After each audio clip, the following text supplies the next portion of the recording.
Hello, welcome to the second part of the video lecture on the story, The Girl Who Spreads Light by T. Padmanabhan. So in this video, we'll be looking at the setting, the characters and themes of the story. We begin with the setting of the story. The story is primarily set in a city and the narrator refers to it as the Old City. The narrator makes occasional references to its sights and sounds. He talks about the narrow streets, vast playground, temple, church, and above all, the fort. Okay, he says that all these things are his. So you can say that there's a certain sense of solace that he draws from the city. The city offers him a certain sense of comfort.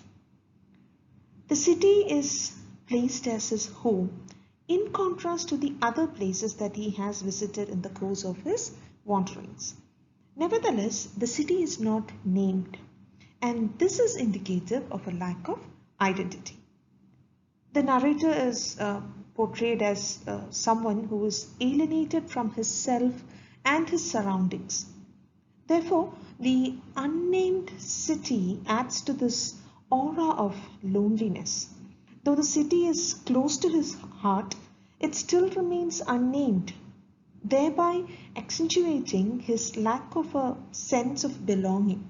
He does not feel that he belongs to one particular place. He considers this to be his city, but there is a certain something that is missing from his life, and that can be a lack of a sense of belonging.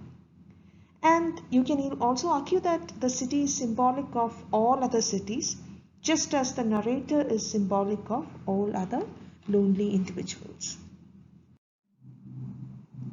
As the narrator reminisces about his first meeting with the girl, the setting shifts to a cinema hall in the city. The cinema hall is again not named, and this anonymity serves to heighten his indifference to his surroundings. Okay, he just says, in the end, I had reached a cinema hall. Okay, so this is just a cinema hall. It is not a cinema hall that is his favorite. It is not a cinema hall that he particularly liked. It was just a cinema hall. That's it. So though the encounter with the girl turns out to be one that is emotionally charged, one that changes his life forever, the setting in this context remains rather remote. It is a cinema hall and is symbolic of a place that holds no personal connection for him. And you can also note in the story that there are no references about personal spaces like a home or a favorite spot, and this is again indicative of the narrator's alienation. He just makes one reference to home where he says that after exiting the cinema hall he goes straight to home, but a personal space like a home never becomes a setting in the story, and that is again indicative of the narrator's sense of loneliness or his sense of alienation from his surroundings. Now let's move on to the characters in the story. The first character is obviously the narrator. The narrator is like a lost soul, one who's adrift on the sea of loneliness. He's a wanderer who keeps on moving from place to place to find perhaps the semblance of security. And he always returns to his old city, as this is the only place that offers him a certain amount of comfort. But throughout the story, you see that he is constantly struggling with his inner demons, his lack of identity, and a crippling sense of insecurity. In page number 80, you can see how he considers his life to be totally meaningless. He thinks that it is worthless to continue living this life. Every second of my life so far had been filled with intense sorrow and disappointment. I believed that every person I met was waiting for a chance to destroy me. So I hated and feared all. A torch of suspicion flared in my heart all the time.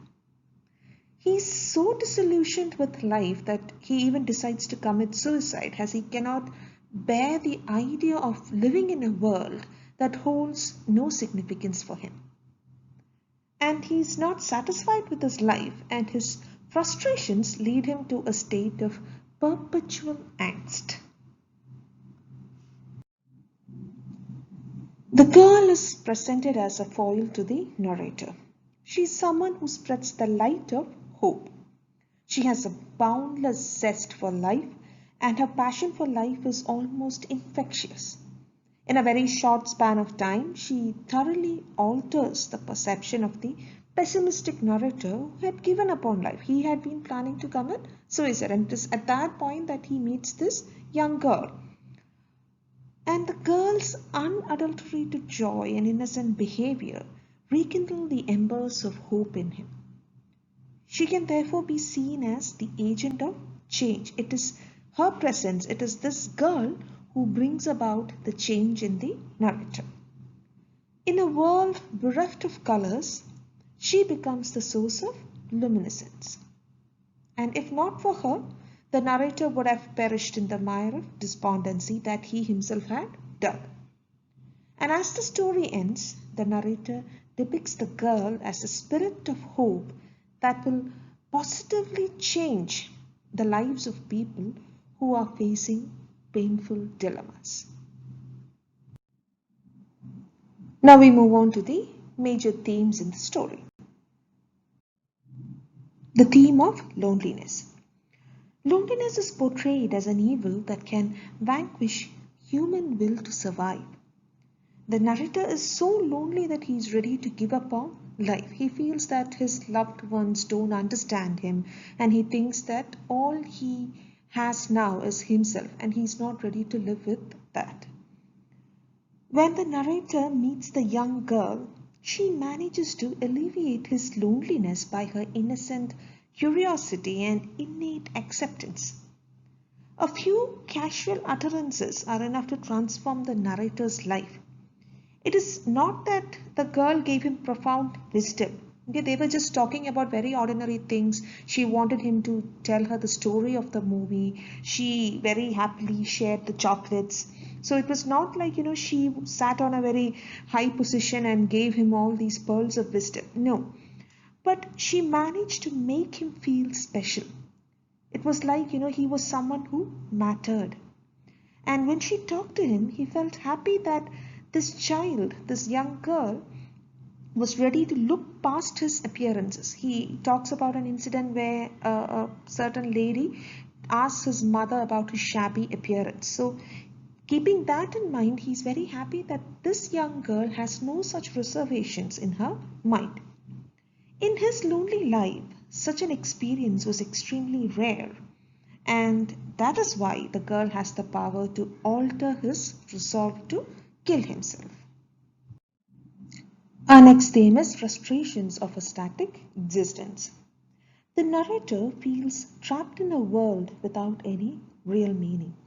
He understands that relationships are hollow in this world, and he is frustrated by the lack of true feelings. In page number 78, you can see how he talks about people who are hiding behind a mask of self-deception. He says, I knew that most of them were incapable of feeling any joy, hiding behind a mask, drifting away, who knew to which hell of self-deception. They didn't establish bonds with anything. They simply could not.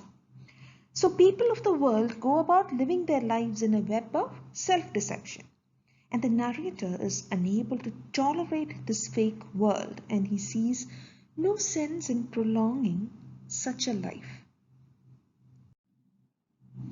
The last theme is the power of hope. The story describes how human life is meaningless without hope. The young girl becomes a ray of hope in the narrator's otherwise dark existence. She is able to transform his hopelessness into hope, and that is why she becomes a symbol more than a mere character.